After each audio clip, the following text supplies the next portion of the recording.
But we're not done yet. We have one more life-saved email. Outstanding. Good evening, men. Been watching your show since a few days after Thanksgiving 2018 when I stumbled upon it in the YouTube recommended section. Yeah, that never happens anymore. Yeah, I was 3/4 of a fifth of vodka into making the final decision of my life. Working up the courage to leap in front of a speeding semi-truck on the street that I lived on. I know, dick move, but it was all I had left at the time. Or so I thought. The first video of yours I saw was the one with the blonde holding up the stringer of condoms. I forget the name of it off the top of my head, but it made me laugh my ass off. The next video was how not to self-delete. It was at that moment that I downed the rest of the fifth and decided not to go through with what I was planning. And we got a strike for that video. Yes, and they because took it apparently we were promoting self-harm, even though the video was literally called how not to self-delete. Yeah, good times. Just remember, people will love you less if you cause or make a mess. Absolutely. And for that, I am forever thankful. In other words, your show saved my life. I'm a month from turning 41. No kids, not for lack of trying. Yeah, we've all been there. But looking back, dodged artillery shells and took some bullets. Married 2 years this October. She even watches your work with me. And she wants me to let you all know that she's thankful for you guys doing what you do. Been engaged twice to some real winners. In quotes, we don't know anything about that. Nah. She definitely, she loves me. She loves me. She loves me. She's a horsey girl. Yeah, it'll be fine. She likes horses. And have endured every kind of abuse imaginable at the hands of those I was supposed to trust. And even one of the said winners, which was the only time that particular kind of abuse happened in my life, just because she was mad at me and took the opportunity when my back was turned. But that's a story for another time. My story is quite long and it can't fully be covered in one session.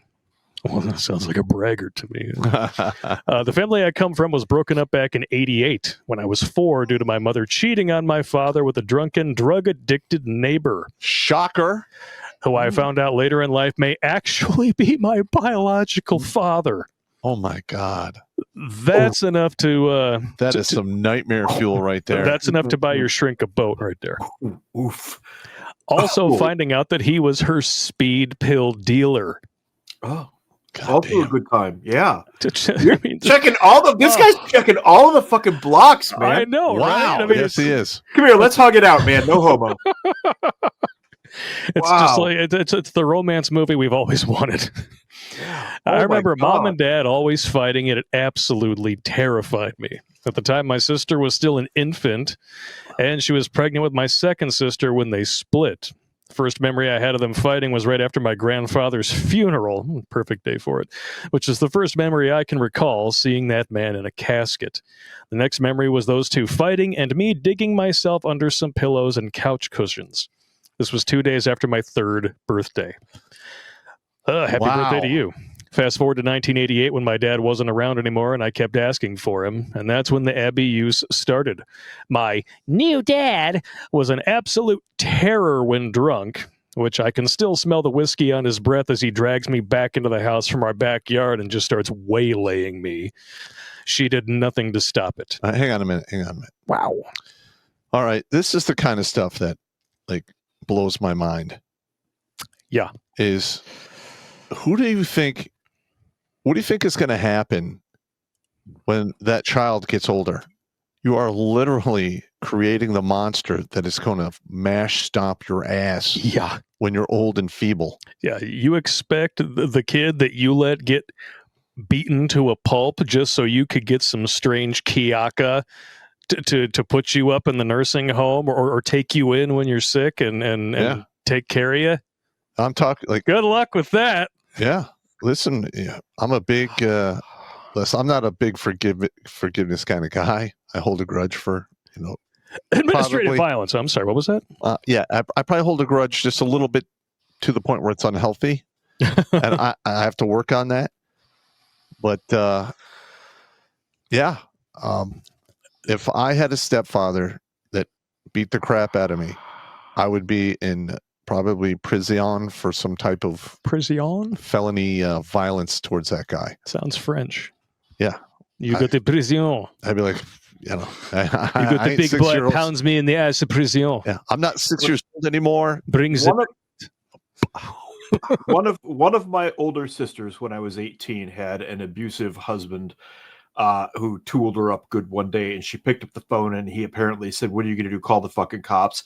She said, "No, I'm calling my brothers." and that's worse. And we called. I've told this part of the story before. I've got 72 first cousins on my dad's side. Woo! So that's almost as many as my mom. Irish Catholic family, you know. Exactly. There you go. So we called some of the cousins. So now there's brothers and cousins coming, and this guy packed in like 3 minutes. She said he packed in like 3 minutes, and she has never seen him since. And this a lot of itchy fists that day that needed a scratching post, you know? You just never saw him again, huh? Nobody ever saw him again. Good. Fuck that guy. Yeah, fuck that guy. All right, he continues here. The next year, my youngest sister was born, and due to her waiting so long to have us, she was 34 when she had me, 39 with the last one. It almost killed her and my youngest sis. Yeah. I have 3 younger sisters. Apparently, my original dad was with her during this episode due to both being guilted into it, his words, because new dad was out getting shit-faced. But I love him. Yeah. Fast forward a year, Dad is forced to pay child support on both my oldest sister and I, and we are forced by the courts to go with him on the weekends. Now, this may sound like an escape, but it was far from it. Mom was quite the Abby user, while Dad wasn't physical, but mentally abusive, at least towards me, while my sister was still the little princess. She could do no wrong, while I was a waste of time, fat boy, and his side of the family's favorite, white trash. Yes, he did take us camping and fishing when he wasn't working overtime to pay child support, but it was just a power play and a way to really try to get in my head with his rhetoric. And as an impressionable kid, I wanted to please both him and her. But what happened is he would do nothing but praise sis, trash me, and trash mom. We'd come home every Sunday evening, and Mom would be on the porch waiting for us to get out of the vehicle when she'd start yelling and screaming about needing more child support. It was so embarrassing as every neighbor would come out and watch the spectacle. Oh, my God. When she was done, then came what I would come to dread every time we came home, the beatings. Beating his rhetoric out of us, especially me for some reason. This really picked up in 1991 as my stepdad would find himself going to prison for multiple DUIs. His lawyer talked the judge down to 1 year instead of the full 5. Our state that year passed a law that said after 4 DUIs, 5 years in prison. Ooh. The reason he got a year is because while having a suspended license, he was riding his bicycle to work when he got ran off the road and landed headfirst in a ditch, giving him a hangman's break. Miraculously, he regained the ability to walk again. Oh, wow. Doctors called him a walking miracle. But with that mobility, he got himself another car somehow, still had his job, and went out after a payday, got hammered again behind the wheel. Cops found him passed out in his car against a light post, car still in gear. Wow. Off to prison. Again, that's when the Abby use really ramped up. This time, my oldest sister was old enough to face Mom's wrath. Due to being on the wrong side of 40 and apparently going through withdrawal, she took her frustration out on us. As my youngest 2 got older, they weren't spared either. Not only was she frustrated with her decisions and withdrawing, but she was also collecting disability on top of child support. She claimed she couldn't work due to her feet and ankles being messed up due to being born with clubbed feet, which were fixed to the best of the abilities of medical knowledge at the time, at least on the Indian reservation she was born on. She's a full-blooded native. But she always made it a point to proclaim that she was working as a nurse when she got pregnant with me and only stopped when I came along, yet had absolutely no problem running to the sidewalk to make a spectacle, as well as chasing us kids down to corral us and make us watch each other get the absolute shit beaten out of us one by one. Damn, this is just terrible. Talk about picking your moments. Holy crap. Not only were we terrified of acting up, which as kids we would occasionally fail at, but we were terrified to bring home anything less than a B on a report card. A B grade got threatened with violence, and a C warranted a beating, and she knew where to strike so as to not leave obvious marks that the school could see. It was bad enough that at 7 I was already beating myself up, pre-beating for when I got home. Worst part about that was that teachers and the bus drivers didn't even question it. They just thought I was being stupid, even though I was damn near a straight A student. The next year, second grade, I actually tried to get the authorities involved by chronicling stuff that was happening in a paper I had to turn in. All that came out of it was an A and a very well written in the corner. Wow. I guess being a kid that channeled his ADHD into his work out of fear of being beaten has its advantages. I guess. There you go. When I reached fourth grade, the school wanted to skip me to the seventh grade due to my intelligence and performance. Mom wouldn't let him. Now, I'll give her credit. She wouldn't let the school put me on drugs for my ADHD, and I'm grateful for that. Good, because most kids don't have ADHD. You just got a lot of energy because you're young. Exactly. And they just want to medicate you. Yeah. You have a chemical imbalance in your brain that we're never going to test you for. Take these. And schoolwork is geared for the lowest common denominator, the dumb kid in the back of the class. Little bit. If you have any intelligence at all, it's boring to you. Exactly. And when you're young, boring translates into nervous energy. Exactly. You don't have ADHD. You have give me something worth learning. Yes, that's my son. The reason we homeschool him is because they literally wanted to, like, even his homeschooling program said he's ready for 9th grade science. He's 10. Blake, I have a ton of shit on my bookshelf here. You are welcome to come look through. Cool. Like serious educational material. You are welcome to come look anytime. Sweet. Appreciate it. But she told me that school wanted me to be socialized properly. So no skipping grades. Socialized? You mean not only beaten and bullied by my family, but also bullied by my fellow classmates?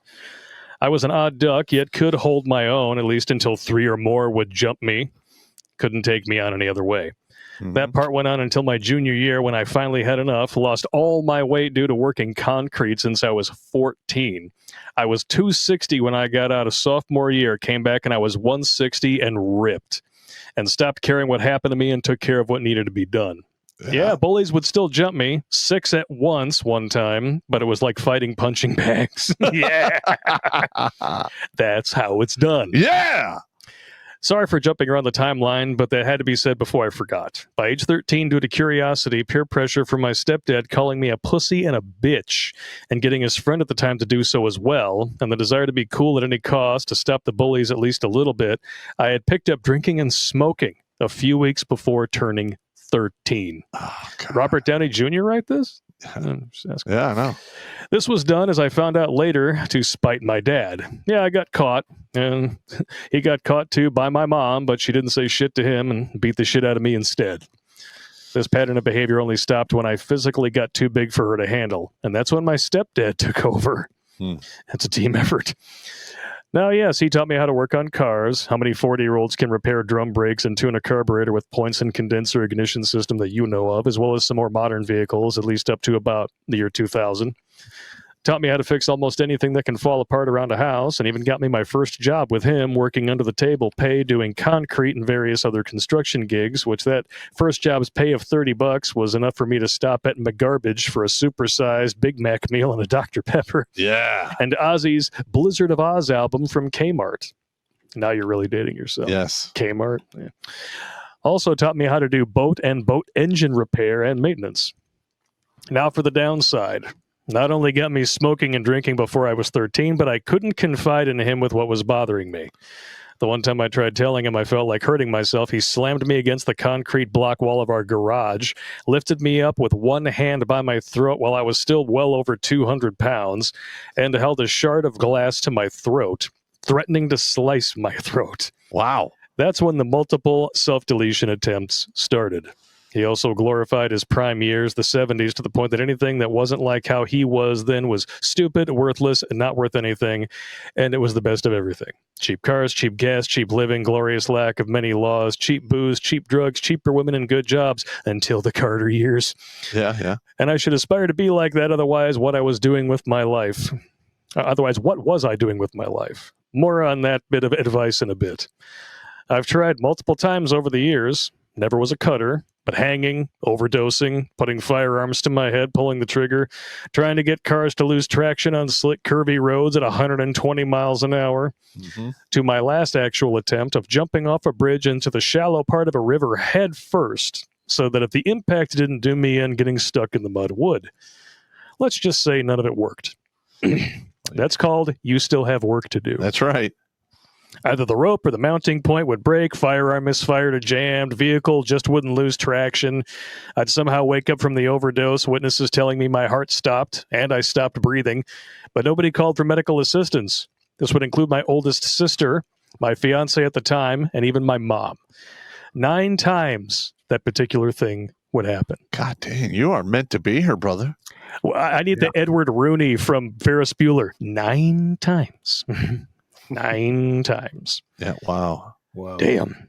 My last attempt back in 2016, the bridge, I made damn sure nobody was around. Absolutely no one. Counted to 3, and I was mid-launch when I heard a child's voice. I stopped mid-jump, slamming my crotch into the railing. I don't know how these people, 2 guys and a male child of about 6, got there so quick to where I was, but I wasn't about to traumatize a kid like that. So I just walked back across the river, got in my truck, drove to a rest area, and fell asleep in the back seat. Damn. Now to the women I chose in my life. Oh, this ought to be good. Somebody did not want your ass dead, my friend. Oh, man. Yeah. Somebody up there likes you, whether you want to admit it or not. That's you right. had shit to do. Yes. Having had everything that I'm trying to unfuck being beaten into me, it should come as no surprise that how I was supposed to treat women was as well. Mom, being part of the bra-burning crowd of the late 60s, had certain ideas that she wanted me to adhere to. Or else, while her and everyone else pushed my sisters to be what they were back in those oh-so-glorious times, my youngest had the sense not to fall for it. But in my case, due to lack of men who knew what they were talking about, and the women being the I know best because vagina types, I was doomed to fail on that front. Every male I talked to for advice said the same thing, just like the women did as well. Be nice. Treat him good. They'll come around and you'll get her. Yeah, right. Long story short about these ladies, if you can call them that, every girlfriend except for 2 of them has cheated on me and also beat me. Hands, feet, frying pans, skillets, rolling pins, my steel-toed boots, and even my first fiance, who was my first as I was hers, tried to gut me. Wow. With one of my own blades. Jesus. Jesus Christ, man. Holy. It's an anniversary present. It's your spleen. Fabulous. Damn. Woo. Yeah, I seem to attract the crazy ones, you think. Yeah. And yes, Popp, Crazy Slot C is amazingly good until it gets old. Then all that's left is crazy. I've been saying that for, almost 2 decades. Because it's true. This whole story Woo. is a compressed speed reel at the beginning of a Quentin Tarantino movie, building up the character for the rest of the movie. Yes, it is. I'll shoot every motherfucking last one of you. This is Quentin Tarantino's listening somewhere, masturbating to this. Yeah, we just need more feet shots, and I think we'll have a Tarantino movie. God. Wow. I thought it was normal, though, because it was normal for you, as fucked as that is. Considering what I had shoved into my head since I was since I was old enough to think. Again, everyone I tried to ask for advice, even into my 30s, all did the same BS I grew up hearing. It wasn't until I drunkenly discovered your show purely by chance that it all made sense, because everything you said perfectly matched up with what I had experienced for over 30 years. I'm going to go on and stop this here. I could tell more, which I will in time, but I was typing this while watching some Ranger TV and drinking some coffee. Yeah. Recovering alcoholic, 2 weeks sober as of this email. And I'm trying to reset my body clock back to a day shift schedule after 19 years of night shift work for a new job that I start Sunday. It's getting close to my time to sack out for the night. Again, thank you for doing what you do, and thank you for giving me the motivation to live out of spite. And this comes from, again, not only me, but my wife as well. Thank you for saving my life. Wow. Welcome to the club, brother. Absolutely. Welcome to the regiment. Wow. Life saved, number 567. Watch Grunt Speak live every Tuesday and Thursday at 8 p.m. Eastern. And if you want to join Popp for Supporters Sundays, go to redonkulous.com/donate and make a monthly pledge. A link is in the Meat Gazer box.